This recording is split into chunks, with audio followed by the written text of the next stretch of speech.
Sean, what is the best and safest way for a caregiver or a parent to identify themselves in a situation without interfering with the process that you guys have going? You know, I tell people it's like being in class. Just kind of raise your hand a little bit to get the officer's attention. To say, officer, sorry, I'm not trying to interrupt, but I am a family member or I'm a caretaker for this person. I can give you any information you may need. Great. We now know, as officers, we have a resource. Because one thing we train officers, I believe, and I think you do it, and I'm sure Ashley does, is I tell officers, the family members or the caretakers are your best allies. You're their best resources.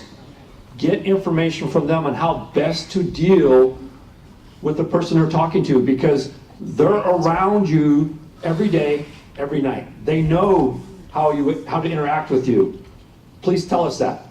We want to know that information. And we train officers to ask that, but sometimes we forget to do that. So don't be afraid to kind of raise a hand to get the officer's attention and say, you know, I'm a caretaker, or this is my son, my daughter. I can help you with anything you may need to know on how to deal with them or any information you may need. You put it out there. And what is the least effective things for parents or caretakers to do? Don't try to tell the police officer how to do their job.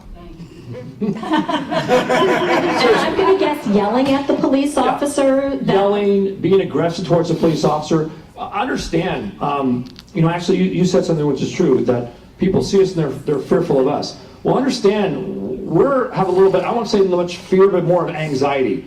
Because we're going into a situation we don't know about. So our anxiety level is heightened also. So when somebody comes at us aggressively or acts mad at us or screams at us, that only puts us up higher and we become more defensive. Because remember what I said in the beginning, safety. Safety is the #1 concern. And if someone's yelling at you or someone's acting aggressively towards you, that's a safety concern. So the calmer that person is with the officer, the calmer the officer gets to be.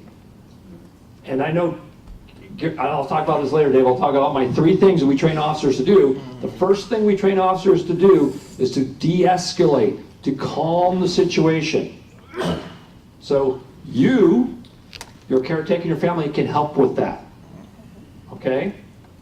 So even though you're under stress, as a caretaker or a parent, you need to understand that if you escalate the situation, the whole situation will escalate. So you've got to stay calm and you've got to try to, like Sean said, you raise your hand. You get the officer's attention in a very subdued way because you don't want to bring the situation up. And I'm going to say this too. If the officer is acting inappropriately and you're a caretaker or you're somebody who can communicate with an officer or you're a family member, calmly explain to the officer, hey, can we bring this, can we calm down a little bit? Can we bring this down?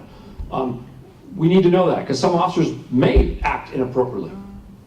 So, but you need to calmly ask them, can we just calm down a little bit and I'll explain what's going on. Now, that's not a guarantee, but I think that needs to be done because as I've talked about, this is a 2-way street. Okay, it goes both ways. It's not just one way. So if an officer's acting inappropriately, calmly ask them to calm down or to just listen to me. I'll help you. I'm here to help you. Thank you. So Ashley, let's talk about ways for you specifically, and then later we'll talk to some of the other folks, but what are ways what are the things that can happen in a situation with an officer that could make it much more stressful for you? So let's talk about what stresses you out. Noise. Anything like sirens, anything like loud. So things you'd have in a typical police noises. Situation, right? Yeah, everything that deals with police, basically. Unfortunately, but there's ways to calm that down and everything. So, you know, Talk about those. Maybe just if you come in contact with me or anybody else, make sure you kind of block the lights, kind of block kind of the noise, put them in like special room or something. if Maybe take you to a possible. quiet place, somewhere Yeah. that's not quite so chaotic. Yes, and close the door if possible, because sometimes when I'm in a room and the door's open, the noise distracts me, the background noise. So actually, I'll ask you a question. Are you afraid to tell an officer this information when you talk to them, this stuff? Not now. I would have if I haven't talked to so many police officers now. So, Good, that's, So Ashley's had the benefit of meeting a lot of police officers, and it's kind of calmed her fears. So if you are really afraid of a police officer, you need to ask your caretaker or your parents to give you a little more exposure and to meet wonderful folks like Sean and some of the other really wonderful police officers that deal with the crisis units. Maybe if you meet some officers, and hopefully Sean will be your first step today to knowing that police officers are human beings too, and they're kind and they want to do the right thing for you. But you need to work on getting over those fears. Sean, I wanted to ask you, because obviously Ashley has a more comfort zone with officers. What happens if you get to a scene, somebody called in someone suspicious, and that person runs? That's kind of a tough question to answer because it depends upon the individual officer. It will depend upon, again, I talked about this, what the initial information was about why we're there. The officer may chase after the person. The officer may stay there and say the person's running from them. And then other officers may come into the area to try to see if we can stop that person. That's a tough one because there's a whole bunch of circumstances that could affect how that's going to handle. But that's where I think if a person's by themselves and is running, we're not going to be able to get information. But if you're a caretaker or a family member, and that family member or that person runs, the officer knows right away, hey, this is what's going on, this is why this person's running. You know, they're afraid or they have a development disability. So the officer goes, oh, okay, now I understand. I get why they're running. So advice is, as much as you might be afraid or anxious, please don't run. Talk to the police officers and let them know what's going on with you. Just because there's an officer on the scene doesn't mean you did anything. It just means that they're there to figure out what's going on, and running makes you look guilty. So don't do it. Just don't do it, okay? Because you can get hurt, and they can get hurt, and you don't want that to happen. So we definitely want to encourage everyone that the police are there to help, and running from them is the worst possible thing you can do. And we really don't like to run.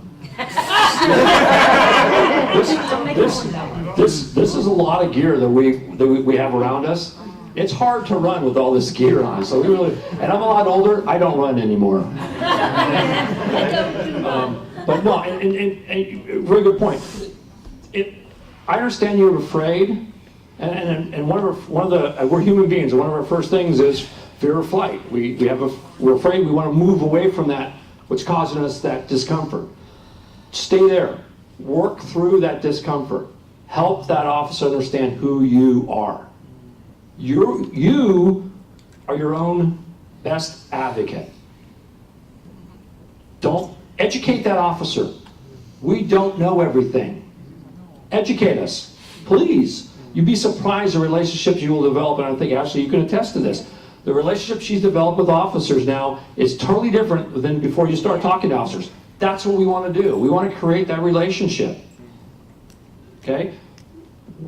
This may sound mundane. We are there to serve you. That's what our job is. Our job is to protect people.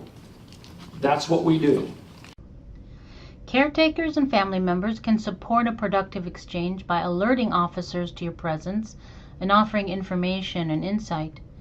Caretakers and family must avoid directing officers in doing their jobs. Keep your voice at a normal volume and stay calm in your manner. If an officer is agitated, gently ask for calm and offer your help. Know your stress triggers and be prepared to tolerate some discomfort. Do not run away. Even if you are nervous, running will just make things worse. And get to know some officers in non-crisis settings so you can reduce your fears and feel more comfortable in case you meet one in a crisis setting.